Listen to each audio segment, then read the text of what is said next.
अपने पापों का प्रायश्चित कैसे करें? एक बार धर्मराज युधिष्ठिर ने भगवान श्री कृष्ण से पूछा कि हे प्रभु, अगर किसी ने जीते जी पुण्य कर्म नहीं किए हो और उसकी मृत्यु का समय पास आ गया हो तो ऐसे में वह क्या करे जिससे उसे मरने के बाद स्वर्ग मिले?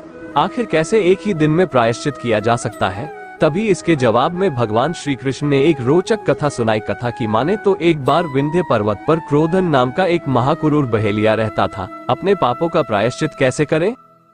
पापों का प्रायश्चित एक दिन में कैसे करे? उसने अपनी पूरी जिंदगी हिंसा, लूटपाट और मदिरापान में बिताया था। इसके बाद जब उसके जीवन का अंतिम समय आया तब यमराज ने अपने दूतों को आदेश दिया है कि एक दिन बाद वह क्रोधन को ले आए। यमराज का आदेश पाकर वह सीधा क्रोधन के घर पहुंच गए, जहां यमदूतों ने क्रोधन को बता दिया कि कल तेरा अंतिम दिन है।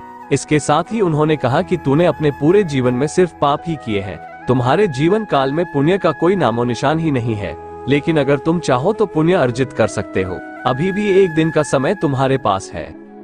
उसके बाद क्रोधन बहुत डर गया और समझ गया कि अब यमराज के सामने उसके सभी पापों का हिसाब होगा, क्योंकि आजीवन तो उसने पाप ही किए थे। वही वह ये भी सोच रहा था कि एक दिन में पुण्य कमाना नामुमकिन है।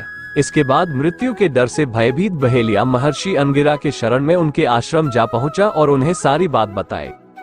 इसके बाद महर्षि ने कहा कि परेशान मत हो बालक, भले ही तुमने अपना जीवन अज्ञानता में बिता दिया हो, लेकिन मेरे नजरिए में ये भी कोई साधारण बात नहीं है कि मौत के एक दिन पहले तुम्हारी आंखें खुल गई हो और तुम्हें अपनी गलती का एहसास हो गया हो।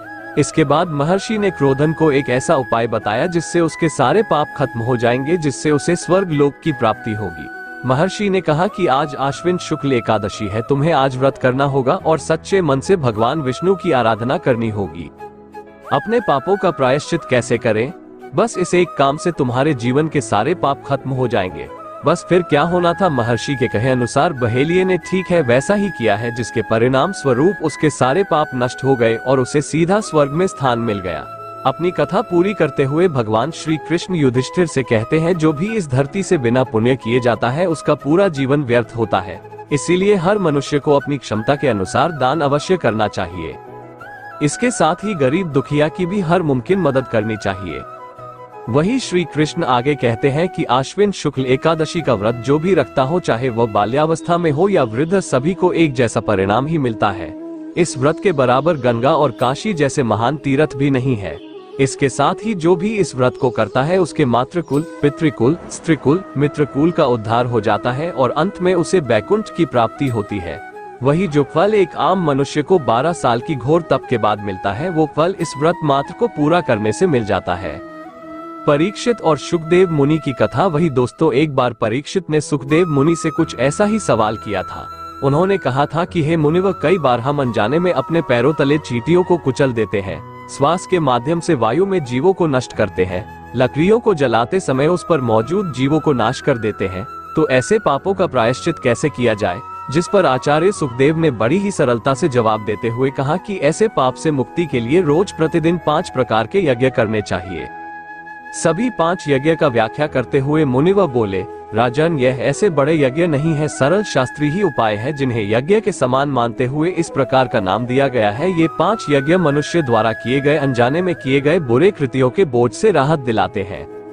पहला यज्ञ आचार्य सुखदेव ने बताया कि यदि हम अनजाने में कोई पाप कर देते हैं तो हमें उसके प्रायश्चित के लिए रोजाना गाय को 1 रोटी दान करनी चाहिए। जब भी घर में रोटी बने तो पहली रोटी गाय माता के लिए निकाल देना चाहिए। दूसरा यज्ञ, चींटियों के लिए प्रतिदिन 10 ग्राम आटा वृक्षों के नीचे डाल देना चाहिए। तीसरा यज्ञ, पक्षियों के लिए रोज अन्न किसी अलग बर्तन में डाल देना चाहिए। चौथा यज्ञ, आटे की गोली बनाकर हर दिन जलाशय में डालना चाहिए। 5वां यज्ञ, रोटी बनाकर उसके टुकड़े करके उसमें घी चीनी मिलाकर अग्नि को भोग लगाएं।